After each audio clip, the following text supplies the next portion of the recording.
So, magandang araw po sa inyong lahat, ma'am, sir. So, ito ang update natin ngayon dito sa bahay natin. Lumulubog na naman yung agusan kasi 2 araw ng yung ulan. So, ito ang update natin ngayon dito sa bahay natin. So, linagyan na natin ng drum kasi hindi naman tayo nalulunod. So, thank you so much for sir, ma'am, sa inyong kabaitan. Si Mr. nandito. Wah, ingutod mo lagi yan, Zik.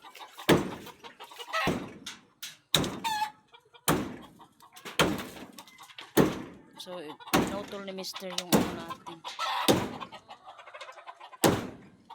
Update natin ngayon. Wah, sinit. Di ba kaunak?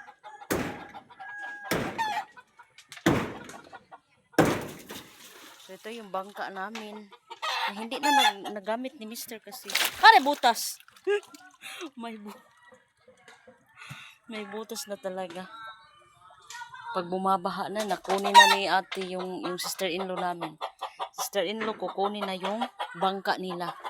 Ang kuya yun na. Kasi kapag magmanicurista yung sister-in-law ko, yan ang sinasakyan niya. So, hindi pa tayo makagawa ng bangka kasi yung sabi ko, wala pa tayong kurente dito sa Agusan, Mars. So, si Yoyo Agu lang yung gumagawa. So, yan. Kapag na, sabi ni Mr. Mababaw na talaga.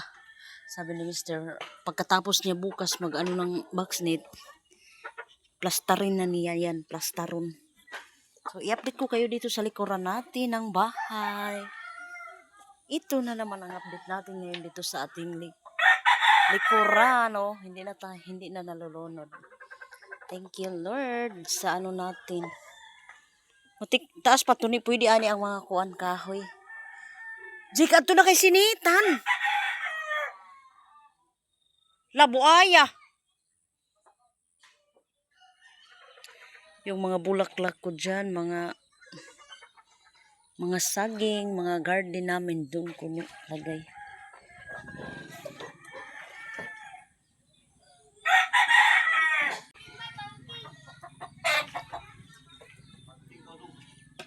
Nihita na din ako kay Magi.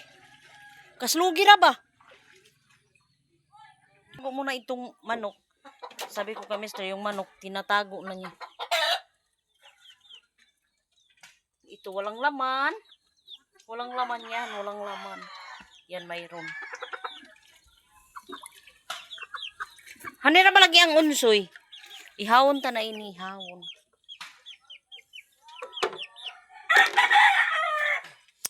Jikas lang ka ito nga saong. So, dito si Mr. Gaini na nag-iipa. So, kanina, yung katawang ko is parang, hindi ko maano ba, parang may lagnat dun sa ilalim. Diyos ko, sabi ko. Yun, ang mga kahoy namin. Ulan. Kasi ang lakas, so puno yung baril natin. Mr. nag-anon ng kahoy. Malaki na yung binabaan ng tubig ba yun. Lapaw pa ng tubig diha ba pero karon na diha. Jik haon ang kwan jik saong. Bughaon na ni Mr. So dito na mag-iipak si Mr. ng kahoy. So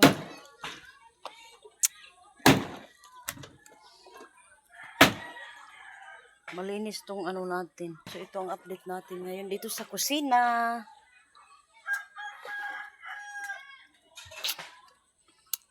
Hindi na talaga nalulunod. Malaking papasalamat ni Mr. Yung kita isawang ngayon, Jik. Yan tutumoy lagi yaon. Pag ingutod ko gani. So maraming kahoy namin doon sa itaas. Si Mr. kasi nag-iipak ng kahoy. Ito yung kahoy namin.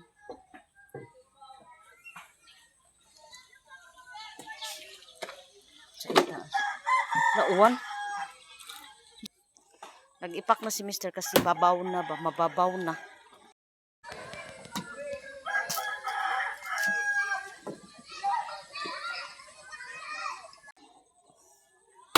ang update natin. Ngayon, dito sa Agusan, dito sa baba. So, yung mga bata is taghawak na nila. Ngayon, walang pasok kasi ulan. Suspended ang klase. Pero bukas, may klase na. May pasok na sa paaralan bukas.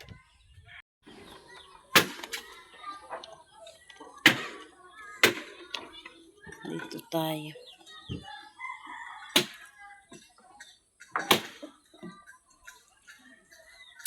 Ito, pagwalis ko para hindi ako malaki na ang anuhan natin, lilinisan dito. Doon sa ilalim, pwede na tayo magwalis. Kasi malaking space na hindi na kagaya natin na dasok ba tong mga kayawan. So karon dili na ta magkuan dasok-dasok, di na dasok na floater. First time nangyari sa bahay namin na 100 pieces yung nakalagay na bamboo. Dati 50, dati 50 pieces lang yung ma-afford namin. So ngayon, thank you so much kasi may naawa sa atin na bigyan tayo ng para idugang ba sa pera. Wahad to na ba to ni Sinetan? Thank you so much po sir sa binigay mo para mag 100 pesos yung namin floater. Maraming salamat po sir.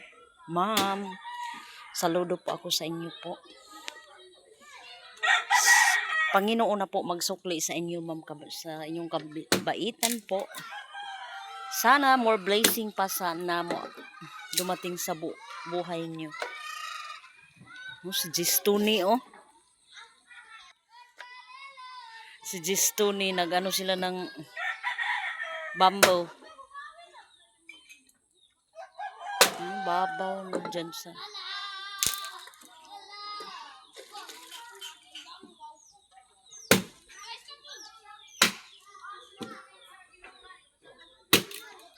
dati yung drum hindi namin nilagay nito kasi paglagyan natin yung bahay nalulunod ng sobra kaya ngayon na lang natin nalagyan.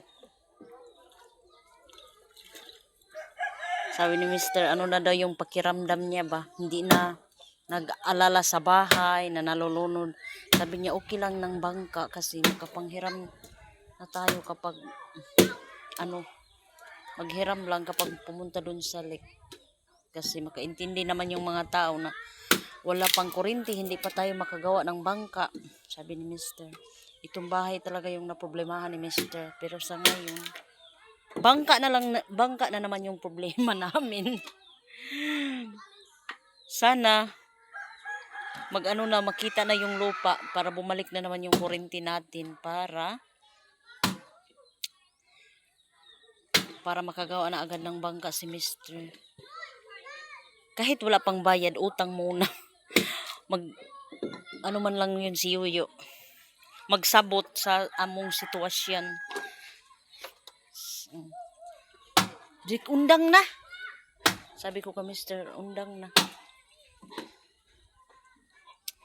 Kanina talaga super. Hindi ko na nabanlawan yung mga labhan ko kahapon kasi kanina may lagnat. Parang may lagnat talaga ako dun sa ilalim. Siguro naninervous lang talaga ako siguro kahapon sa pagpunta namin sa lake. Nakating kami sa bahay kahapon is na 8. Then nag-start yung namin simba 9:30. So yeah, nagpapasalamat pa rin ako sa Panginoon dahil tayo ng misa. Dali na!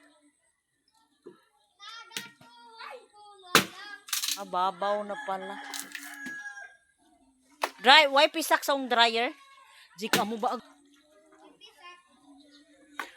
Di ko makasakay sa gakit mo. Kuan ba? Thank you so much po sir ma'am sa camera natin. Always natin ginagamit. Thank you so much po at saka selfie stick. Sir, thank you so much po. Panginoon na po ang bahala sa inyo po. Magsukli ng kabaitan nyo sa akin. So, thank you so much sa lahat ng nanonood sa vlog ko. Sana po wag nyo po skip yung mga ads namin ni Nathan. At sana po, paki-like and share. Maraming salamat po sa inyong suporta.